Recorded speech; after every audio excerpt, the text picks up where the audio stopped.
आप जानते हैं जब जीसस क्रॉस पे मरता है, अपना खून बहाता है, हमारी सारी पनिशमेंट वो अपने ऊपर लेता है। बाइबल कहती है जैसे ही उसने कहा इंग्लिश में इट इज फिनिश, पूरा हुआ, उद्धार का काम पूरा हुआ। जैसे उसने ये कहा, पहला काम पता है क्या हुआ? बाइबल बताती है पर्दा फट गया। क्यों? ताकि अब मनुष्य वापस प्रभु की उपस्थिति में आ सके।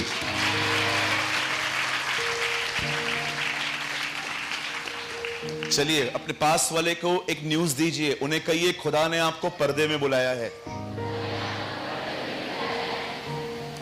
अब हर एक के लिए वो कर्टन खत्म हो चुका है। अब आप उसकी उपस्थिति में जा सकते हैं और आप वहां पर रह सकते हैं। पर सवाल यह है, यह पर्दा फटा क्यों? ताकि इंसान अंदर आए और इंसान परमेश्वर के साथ आत्मा में चलना सीखे। That is the reason. कुछ लोग जब गॉस्पेल प्रीच करते हैं, वो क्रूस की मौत और सिर्फ क्रूस की मौत को बता के खत्म कर देते। नो, वो उधर तक नहीं है। यीशु सिर्फ इसलिए नहीं मरा कि आपके पाप क्षमा हो और आप लोग वापस अपना अपना जीवन जियो। नहीं सर, वो इसीलिए मरा ताकि मनुष्य खुदा के वापस अंदर आ सके। आजकल का गॉस्पेल बहुत मिक्सचर हो चुका है। मिश्रण समझते हैं ना? प्रभु में आओ वीजा मिलेगा, प्रभु में आओ तुमको प्रभु ऑस्ट्रेलिया लेके जाएगा, ये देगा वो देगा। मैं इन चीजों के खिलाफ नहीं हूं। मैं कुछ इंग्लिश में बोल रहा हूं, बाद में मैं इसको हिंदी में बोलूंगा।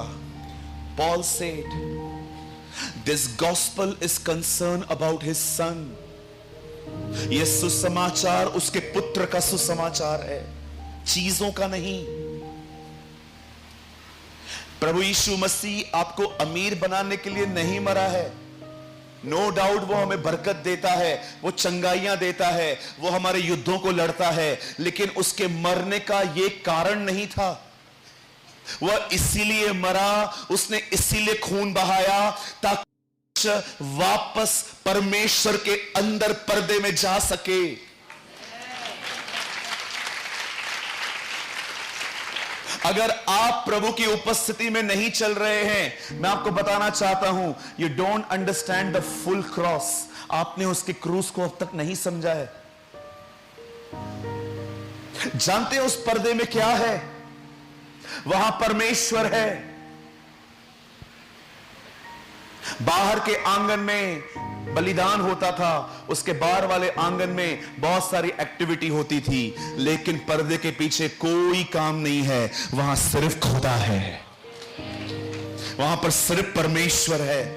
यीशु चाहता था कि इंसान जो संगति खो चुका है वो उसे वापस पाए। हालेलुया। जानते हो उस पर्दे में जाने का रास्ता क्या है? How can you enter in the presence of God? आप कैसे जा सकते हैं उसके अंदर? मैं आपको एक सिंपल रास्ता बताता हूं और आपको अनुभव मिलना चालू हो जाएगा। सूरज भाई, मैंने ये करना स्टार्ट किया है और अब मुझे ऐसा लग रहा है मैं खुदा के करीब आ रही हूं, खुदा मेरे करीब आ रहा है। मैं आपको बताना चाहता हूं, सुनिए। अपना मोबाइल बंद करके प्रभु को समय दो। करके देखिए। इन दिनों में बहुत से लोग प्रभु के साथ बैठते हैं पर वो उसके करीब नहीं जा पाते। जानते हो क्यों? क्योंकि उनका माइंड नहीं है, उनका मन डाइवर्ट है। Their heart is missing, heart is not involve. यीशु ने कहा फरीसियों को, तुम मुंह से तो मेरा आदर करते हो पर तुम्हारे दिल मुझसे दूर हैं। इट मींस तुम मेरी भक्ति करते हो but your heart is not involve. आज बहुत से जो लोग हैं वो प्रभु के साथ समय तो बिताते हैं लेकिन राइट मैनर में नहीं बिताते, सही तरीके से नहीं बिताते। वो फोन लेके बैठते हैं, जानवरों को लेके बैठते हैं, इधर कुत्ता बैठा है, यहां बिल्ली बैठी है, हम लोग प्रेयर कर रहे हैं। जब मन ही आपके साथ नहीं है, आप प्रभु के करीब कैसे जाओगे?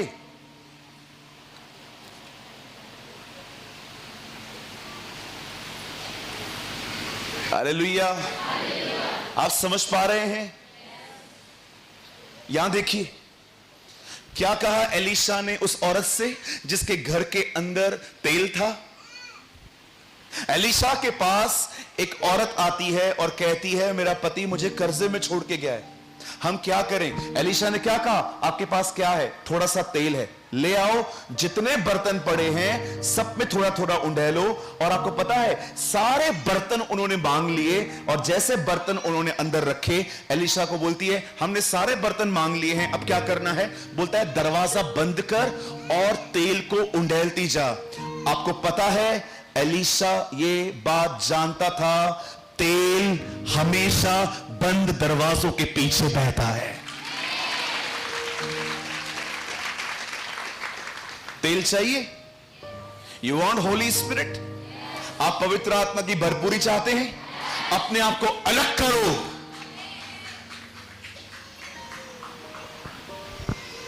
कहिए मेरे पीछे तेल बंद दरवाजों के पीछे बहता है। ये हम लोग जो लेके आते हैं ना, वो ऐसे ही नहीं मिलता है, सबसे अलग होना पड़ता है। कभी कभी भोजन छोड़ना पड़ता है, खाना छोड़ देना पड़ता है, नींद छोड़ देनी पड़ती है, कंफर्ट जोन से बाहर आना पड़ता है, मन हो या ना हो फिर भी करना पड़ता है। नथिंग इज फ्री, उधार मुफ्त में है, उन्नति के लिए कीमत चुकानी पड़ती है।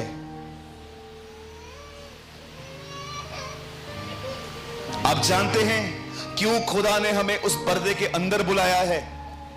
ताकि हम आत्मा में जीना सीखें।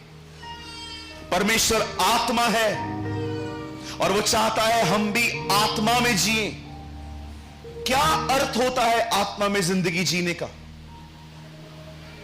सूरज भाई प्लीज एक्सप्लेन दिस थिंग, इसको पूरा बताओ। यस, आज मैं आपको कुछ बताना चाहता हूं, बड़े ध्यान से सुनना, 10 मिनट में यह मैसेज पूरा हो जाएगा। एक दिन यीशु कहां से गुजर रहे थे, 10 लोगों ने, इन 10 को कोड़ था। कभी मिले हैं आप कोड़ी से? मिलके देखिए, बहुत खतरनाक होता है ये। कोड़ी ऐसे बात करते हैं हमेशा, कोविड की तरफ फैलता है वो।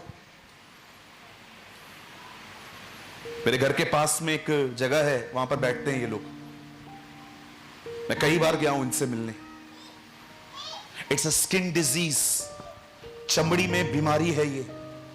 कभी कभी ब्लड निकलता है उसमें से, और वो जो ब्लड निकलता है ना, उसमें से इतनी बदबू आती है कि आप रह नहीं सकते। साधु सुंदर सिंह ने अपनी कई साल उनके साथ बिताए थे। आप जानते हैं हमारे एक और ब्रदर थे जो हमेशा इनके साथ रहते थे, ग्रैंडस्टन, ऑस्ट्रेलियन मिशनरी, उड़ीसा के थे वो, बाहर से आए थे। उन्होंने कई साल उनके साथ बिताए। 10 कोढ़ियों ने यीशु को देखा और 10 ने चिल्लाया, हे यीशु, दाऊद की संतान, हम पर दया कर। यीशु रुक गया। आप में से कितने लोगों ने इस चीज को देखा? जब यीशु रुक गया तो यीशु ने एक शब्द कहा, जाओ अपने आप को याजक को दिखाओ। कुछ मिसिंग है ना इधर?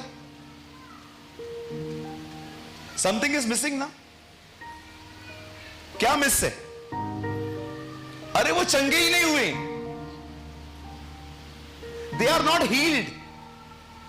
अगर मैं वहां होता, मैं प्रभु को बोलता, प्रभु आप कह रहे हो अपने आप को याजक को दिखाओ, क्यों?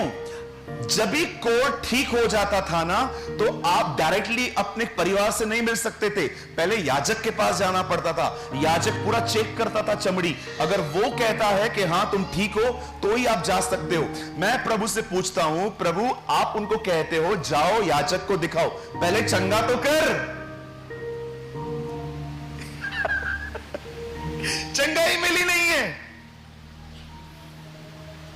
उसे कमांड दी जाओ अपने आप को याजक को दिखाओ। सोचिए, लोगों को चंगाई नहीं मिली है, लेकिन वो डॉक्टर के पास जा रहे हैं, याजक के पास जा रहे होंगे। सोचो, वो सोचते नहीं होंगे हम लोग क्यों जा रहे हैं, हम जा क्यों रहे हैं, हम दिखाएंगे तो क्या दिखाएंगे, बीमारी तो है हम लोग। लेकिन आपको पता है उन्होंने किसी की बात नहीं सुनी, ना अपनी ना एक दूसरे की। वे चलते गए चलते गए चलते गए चलते गए चलते गए। जब याजक सामने खड़ा था वो चंगे हो गए। आत्मा में चलने का यही अर्थ होता है, जो मन कहे जो बदन कहे वो मत करो, जो खुदा ने कहा है वो करो। इसे कहते हैं आत्मा में जीना। This is the meaning of live in the spirit. मेरा मन कर रहा है कि मैं बियर का शॉप खोलूं, बहुत सारी कमाई है, ये मेरा मन और मेरा बदन कह रहा है, लेकिन खुदा के कलाम में लिखा गया है ये सब करना गलत है। हाय उन पर जो शराब बनाते हैं, यशाया में लिखा गया है। और आपके सामने ये वचन है, आप कहते हो नहीं मैं नहीं खोलूंगा। क्यों? क्योंकि ये खुदा को पसंद नहीं है। इसे कहते हैं आत्मा में जीना। आत्मा में जीने का मतलब सिर्फ ये नहीं होता है कि आपको ठंडी पड़ रही है, आपको गर्मी हो रही है, आप कुछ अनुभव है, वो सिर्फ एक अनुभव है। It is just experience. परमेश्वर नहीं कहता है अनुभव के साथ जियो, परमेश्वर कहता है आत्मा में जियो। जो मैं कहता हूं वो मानो। हर दिन अपने शरीर का इनकार करना है। सोचिए, किसी ने आपकी बेइज्जती की, आपको बहुत ठेस लगी, आपका हृदय कह रहा है मत छोड़ना, तू भी छोड़ना मत, तू भी सुनाना, तू भी चौका मारना जब मौका मिले तो, है ना, जब तुझे मौका मिले तो तू भी मत छोड़ना, तू भी सुना देना। लेकिन आप कह रहे हो नहीं, परमेश्वर ने कहा है अपने सताने वालों के लिए प्रार्थना करो, और आप प्रार्थना कर रहे हो। इसे कहते हैं आत्मा में जीना।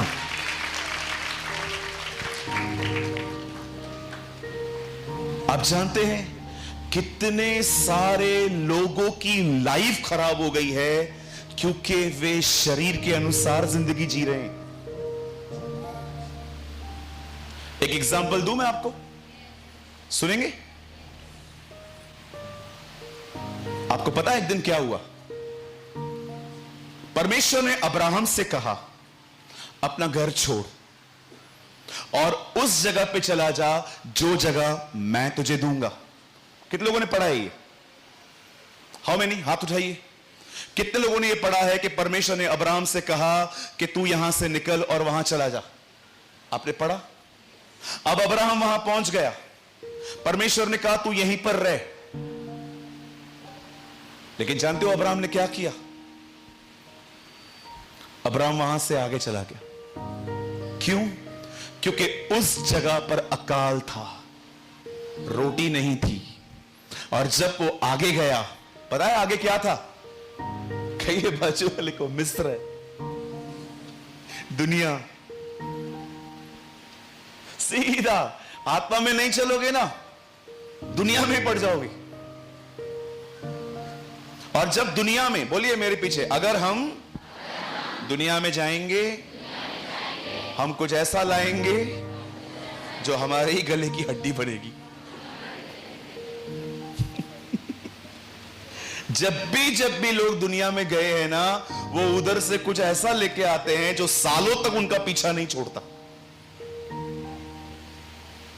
अब भाई साहब वहां चले गए, वहां पर जब गए तो पता चला यहां पर एक राजा है जो खूबसूरत औरतों के पतियों का कत्ल करवा के उनकी औरतों को रख लेता है। अब्राहम को यह बात पता चल गई। अब्राहम ने मस्त अपनी वाइफ को टीच कर दिया, अभी सुन, वो तुझे बुलाएंगे, बोलना तू मेरी बहन है।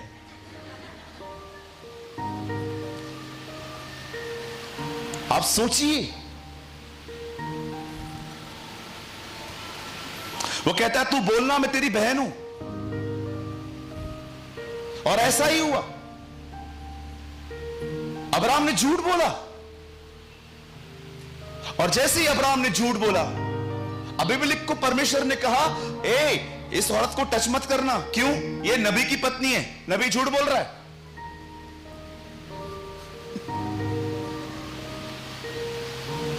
तब उसने कहा एक काम करो, अब्राहम को बोला यहां से जाओ, इधर मत रहना, इवन मैं तुम लोग को गिफ्ट्स देता हूं, गिफ्ट्स, भेंटें देता हूं, भेंटें।